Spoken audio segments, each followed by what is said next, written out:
I do think it's possible that Washington trades up and Chicago allows Washington to trade up because Caleb and his group do not want to go to Chicago. Where you land matters. Chicago has never developed a star quarterback. All right, ladies and gentlemen, welcome back to the channel. So with the Super Bowl being officially over here, it's time to get into offseason stuff. And the Washington Commanders are in such an intriguing position. They're going to have around $80 million in cap space. They have 9 draft picks. They've got a new head coach in Dan Quinn. They've got a new offensive coordinator in Cliff Kingsbury. They've got a new defensive coordinator in Joe Witt. And they have the second pick in the draft. And it's just, I really think next season, if they can get this quarterback situation right, whether it's going to be Caleb, Drake May, Jaden Daniels, whether it's Sam Howell, they've got the coaching staff, they've got the money. If they can draft well, and if they can, most importantly, get their guy at the quarterback position, folks, I think they could be the Houston Texans of next season. I fully believe that. The draft is first and foremost. Quarterback, I should say, is first and foremost. And before we talk about that, I want to mention some stuff coming out of this coaching staff because they're killing it. And I want to say really quickly, Joe Witt so they did introductory pressers earlier today. Joe Witt, the defensive coordinator, had this to say. This was my favorite soundbite. The way that we live is not for everybody. It's not, because we're going to run and we're going to put our bodies on people in a violent manner. That is absolutely money. In today's era, especially, I want my defensive players, I want my defensive coaches, I want to smash dudes, I want to hit dudes, I want to rip their freaking heads off. I'm sick of this butterflies and fairies, kind of defensive style. Players don't want to get injured, whatever. I mean, I wouldn't want to get injured either, but you get what I'm saying here. The NFL is so protective over especially quarterbacks right now, and Joe Witt just seems like a great football guy. Like I said, they have a great coaching staff already in place. We're going to talk about that. We're also going to talk about their offseason and their number 2 selection. But before we get into tonight's video, if you guys enjoy it, be sure to hit that like button, hit that sub button for daily NFL content. Washington fans, we're back, baby. We're going to be making at least 2 Washington Commander videos every single week. So if you try to get this video to 250 likes, that would mean the absolute world to me. So in our Washington video last week, we talked about Caleb Williams, right? So you got Cliff Kingsbury coming on over, former head coach for the Arizona Cardinals, and he's coming over from USC. And Caleb Williams is the projected number 1 draft pick. And so everybody's wondering, did they hire Cliff Kingsbury because of Caleb Williams and that type of connection? Cliff was actually going to be hired by Las Vegas, but they only offered him 2 years. And so Washington comes in and snags it. Guys, Cliff Kingsbury had this quote to say earlier today: when the money is on the table, you have to make plays with your feet, move around enough to escape, and make a play. I love Sam Howell. I think Sam Howell has a very potentially bright future in the NFL, whether it's, starting caliber quarterback, whether it's a backup, whether it's a fill-in, whatever it is, Sam Howell can play.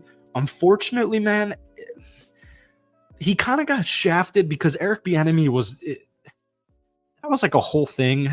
They got figured out, man. The Washington offense, Sam Howell, the offensive line was not helping out. Eric Bieniemy wasn't helping out, and Sam Howell got, in my opinion, the short end of the stick, but he regressed in every single category in the second half of the season. And when you just bring in Dan Quinn, Joe Witt, and most importantly, Cliff Kingsbury, and you have about $80 million in cap space, and you have 9 draft picks, I don't know why they wouldn't go out there and get their guy.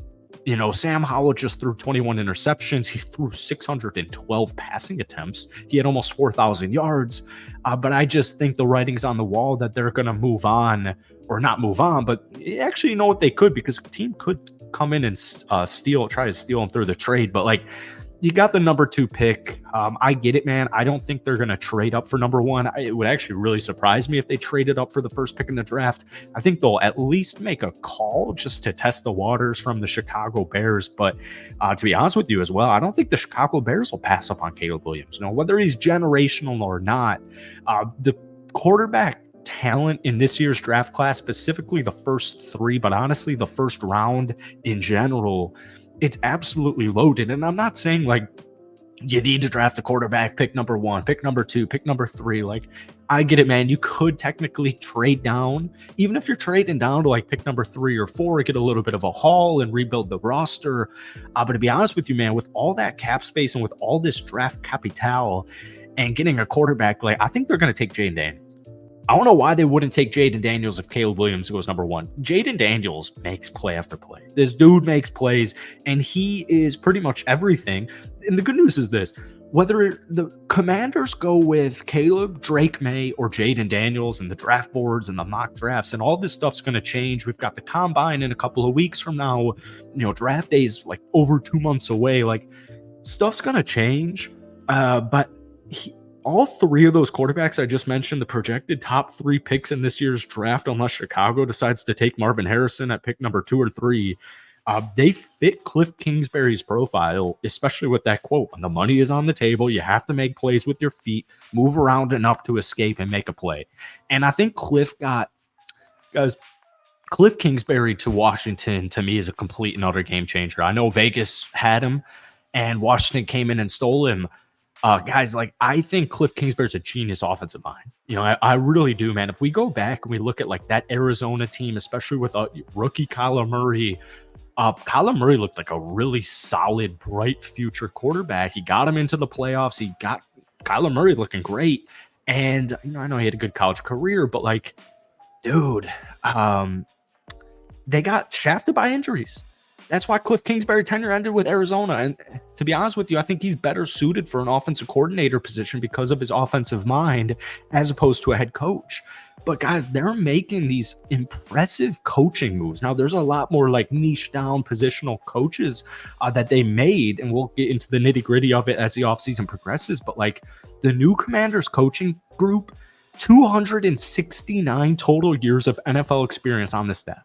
175 years as coaches and 94 as players, and they have 15 combined Super Bowl rings. Like, Adam Peters, they're making moves, man. And I think with guys like Scary Terry, Jahan Dotson, the running back duo, I really think, man, they just have a couple of holes to fill, you know, offensive line. But once again, we go back to those 9 draft picks. Sam Howell got sacked way too much last season. NFL record, the Commanders gave up 65 sacks last season. And I know that, you know, they're going to make some moves. They're probably going to get, you know, a veteran center. We'll talk about the offensive line once again as the season goes on. But like, you know, they have 49 players under contract, but only 7 of those players have cap hits of $5 million or more.